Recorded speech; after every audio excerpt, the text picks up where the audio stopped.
ஒரு கிராமத்துல 2 பானைகள் இருந்துச்சு. ஒன்னு பளபளப்பான பித்தளை பானை, இன்னொன்னு ஒரு சின்ன விரிசல் விழுந்த களிமண் பானை. தினமும் காலையில 2 அண்ணன் தம்பிங்க இந்த பானைகளை எடுத்துக்கிட்டு ஒரு அழகான ஆத்துக்கு தண்ணி பிடிக்க போவாங்க. ஆத்துல போய் 2 பானையிலையும் பளிங்கு மாதிரி இருக்கிற தண்ணிய முழுசா நிரப்புவாங்க. ஆனா திரும்பி வரும்போது அந்த பித்தளை பானை ஒரு சொட்டு தண்ணி கூட சிந்தாம சூப்பரா வரும். ஆனா அந்த உடைந்த பானையில இருந்து வழியெல்லாம் தண்ணி சொட்டிக்கிட்டே வரும். வீட்டுக்கு வந்ததும் முக்கால்வாசி தண்ணி காலியாகிடும். நான் எதுக்குமே லாயக்கில்லன்னு நினைச்சு அந்த களிமண் பானைக்கு ரொம்ப கவலை. ஒரு நாள் ராத்திரி அந்த தம்பி கிட்ட பானை அழுதுச்சு. அதுக்கு அந்த தம்பி சிரிச்சுக்கிட்டே கவலைப்படாதேன்னு சொன்னான். அடுத்த நாள் காலையில நாம தினமும் நடந்து வர்ற பாதையை திரும்பி பாருன்னு அந்த தம்பி பானை கிட்ட சொன்னான்.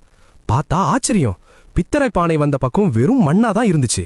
ஆனா விரிசல் பானை தண்ணி சிந்திக்கிட்டே வந்த பாதை முழுக்க கலர் கலரா அழகான பூக்கள் பூத்து குலுங்குச்சு. அந்த தம்பி சொன்னா, உனக்கு விரிசல் இருக்கிறது எனக்கு தெரியும், அதனாலதான் அந்த பாதையில நான் பூ விதைகளை தூவினேன். நீ தினமும் அதை அழகா அமைதியா வளர்த்துட்ட.